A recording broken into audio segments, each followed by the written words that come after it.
Olá! Histórias Extraordinárias está de volta contando fatos que muita gente desconhece. Eu, inclusive, não conhecia a vida e a obra de Francisco Valdomiro Lorens, que tive o prazer de interpretar nas cenas de reconstituição do programa de hoje. Francisco Lorens é uma pessoa muito especial. Esse médium tinha um grande poder. Escreveu 71 livros, falava 110 idiomas. Ele veio da Tchecoslováquia e viveu em Dom Feliciano, aqui no Rio Grande do Sul. Enfim, doou a vida ao próximo. Hoje, no programa Muitas Vidas, vamos conhecer histórias que impressionaram a todos que conheceram o médium.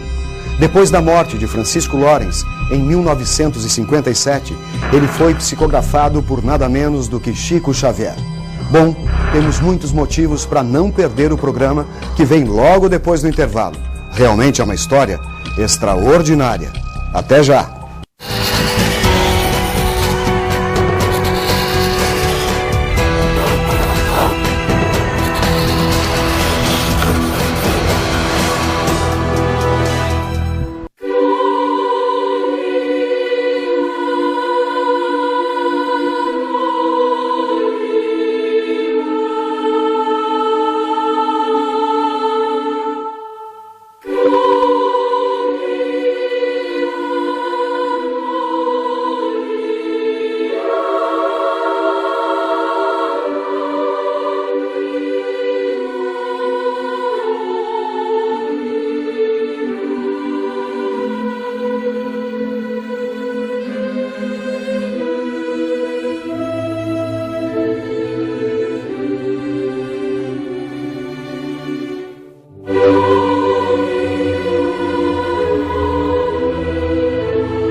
Sábio. É a marca dos espíritos superiores, sem dúvida. Um médium de altíssima qualidade mediúnica. Mais do que tudo, vive aquilo que acredita. Eu conheci pessoalmente ele. A grande marca do Francisco Valdomiro Lorens, que faz dele essa figura extraordinária. Francisco Lorens, para mim, não era, é um mestre de sabedoria.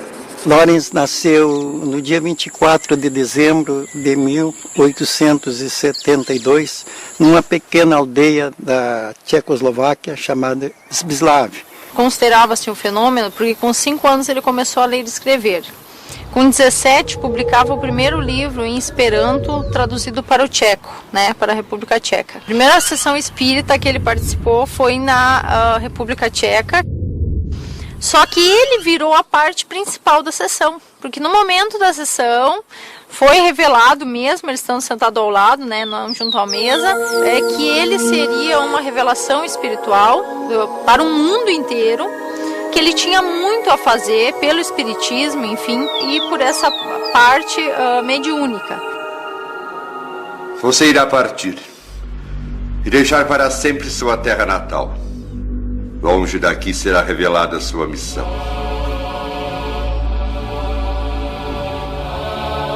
E quando ainda residia lá, ele foi um dos ativistas para a libertação do seu povo. Ele estava numa reunião e estava defendendo as causas separatistas da Áustria. Eles não admitiam.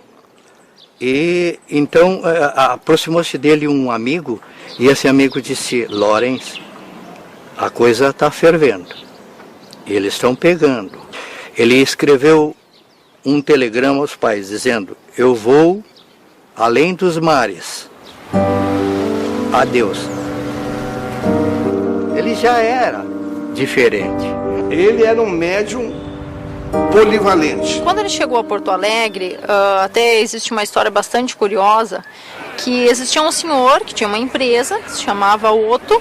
Homônimo do meu pai, Otto Schenbaum, em Porto Alegre, onde foi um dos primeiros contatos que ele teve antes de vir para Dom Feliciano. Ele defendeu que existem forças cósmicas que nos conduzem e que alguns têm a parte divina de recebimento, de absorção dessa força divina que vem. E esse Otto, mas vem cá, me prova isso.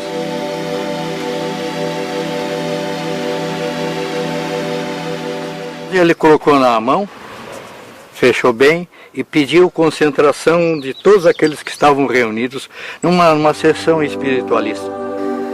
Que o oceano divino da vida flua e enriqueça estas sementes. Durante um certo tempo, digamos de 1 hora, houve uma concentração especial. De vez em quando ele dava um assoprão dentro da mão, um pouquinho de hálito.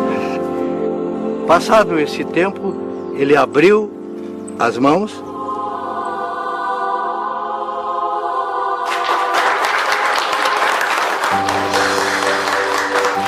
e a maioria dos grãos haviam germinado. Estes fenômenos são tidos assim como sobrenaturais. Não tem nada sobrenatural no universo. Essa é a posição filosófica e científica do espiritismo como tal. Estudando a mediunidade, ela pode ser classificada mediunidade de efeitos físicos, de efeitos inteligentes e intelectuais. Esse fenômeno chamado telecinético ou psicocinético, ele pode acelerar o processo natural da germinação da semente. E ele veio para cá no dia 8 de julho de 1894. Aí no momento que ele chega, Dom Feliciano, né, que conhece o povo aqui polonês, ele era tcheco. Uma das primeiras coisas que eu considero grandiosas em relação à vida dele é que ele, pensando no povo daqui, de criar um dicionário português-polonês para que os poloneses pudessem se comunicar aqui com os brasileiros, porque eles tinham muita dificuldade nisso. Ele chegou em Dom Feliciano e recebeu um lote de terras na linha Apolinário, onde ele fixou a sua residência e passou a trabalhar pela tarde como colono e pela manhã ele criou um pequeno colégio na sede de São Feliciano, onde ele dava aula. E também era um médico homeopata, né? Essa é uma grande ajuda que ele deu à comunidade. Naquela época não havia médicos. Ele era uma pessoa extraordinária. Fui aluna dele quando eu tinha 11 anos. Eu fui aluna dele na 4ª série. E prendia muito a atenção do aluno, a maneira dele falar, a maneira dele explicar. Eu lembro direitinho que ele escreveu, tudo eram uns quadrinhos, umas coisinhas, umas viradinhas assim, pra lá, pra cá, um monte daqueles quadrinhos, escritas cuneiformes. Como é que ele aprendeu a escrita cuneiforme? Como? Porque naquele tempo nem televisão, essas coisas tinha. Como é que ele sabia? Ele era espírita, muito espírita. Dizem que, eu não sou adepta ao espiritismo, mas diz que ele era vidente, né? O vovô recebia mensagens como recebeu o Chico Xavier.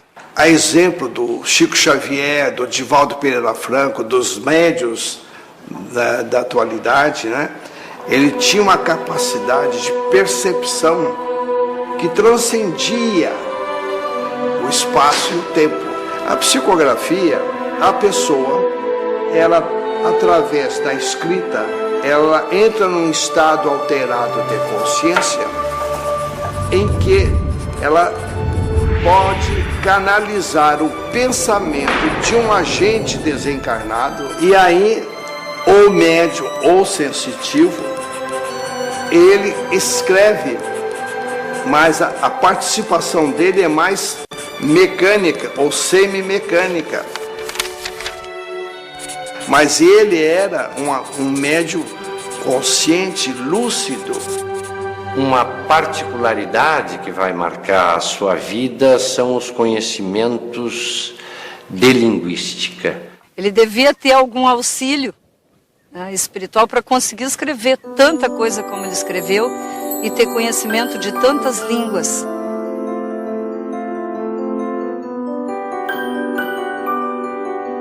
Esse homem que vive numa localidade distante, afastado praticamente da civilização da época, domina, segundo os registros, escreve, fala mais de 50 línguas e teria conhecimentos e capacidade de compreensão entre línguas e dialetos de mais de uma centena. Essa quantidade de informação e de conhecimento que ele teve, é muito difícil hoje tu achar alguém que tenha, né?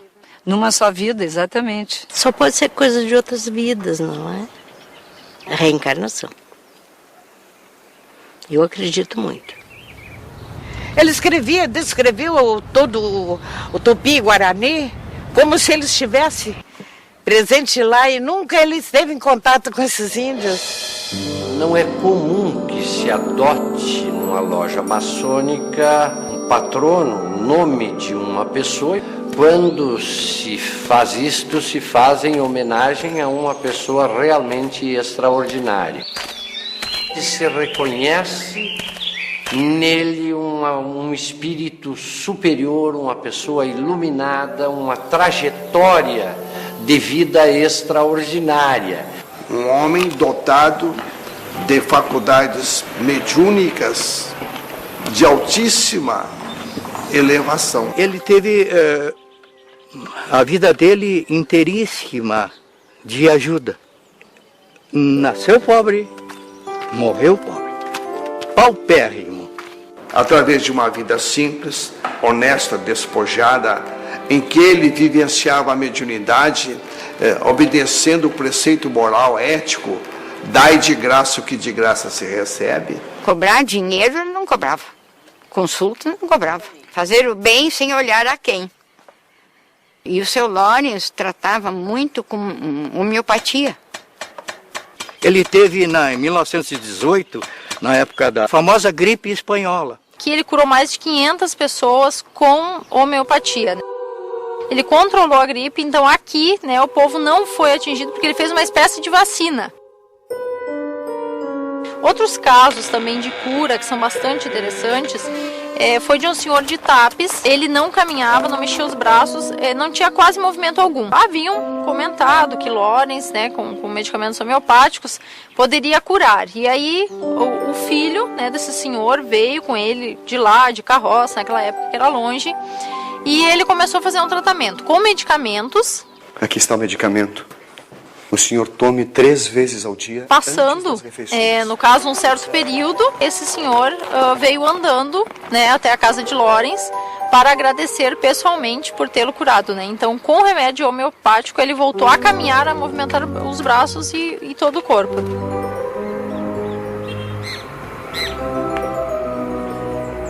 Eu diria que era um homem de uma cultura invulgar para o seu tempo, inexplicável para as condições em que ele vivia, e por aí alguns dizem que ele teria que ser uma reencarnação de espíritos que já teriam recolhido esta cultura. Revela realmente uma criatura de espírito superior, que dava um valor absoluto e uma preponderância absoluta do espírito sobre a matéria. Fruto de um processo de maturidade consciencial espiritual de altíssima elevação. Ele evidenciou isso através da obra dele, da conduta dele. Ele vivenciou isso de uma maneira, à semelhança do próprio Francisco Cândido Xavier. Francisco Valdomiro Lawrence foi psicografado por Chico Xavier, recebendo o espírito de Francisco Valdomiro Lawrence. Isso dá uma dimensão do significado, né, e da grandeza do espírito do Lawrence. Ele disse, uma ocasião, que enquanto tivesse alguém aqui precisando mesmo da assistência dele, ele jamais reencarnaria, que ele ficaria sempre lá em cima para auxiliar. Esse homem deixou um legado de conhecimento e de bondade. Dificilmente poderemos um dia ouvir outros que possam acompanhá-lo. Ele tinha algo junto com ele, algo sobre-humano.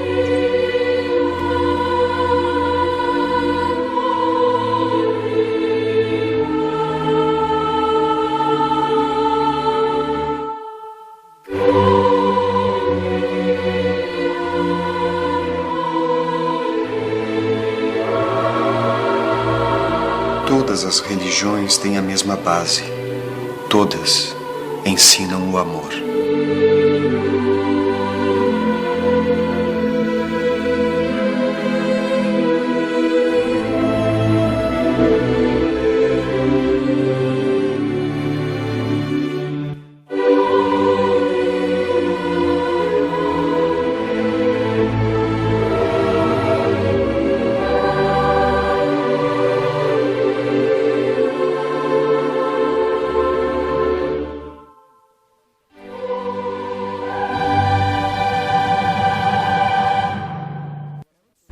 Se você pudesse se comunicar com alguém no mundo dos espíritos, com quem você falaria? O que diria essa pessoa?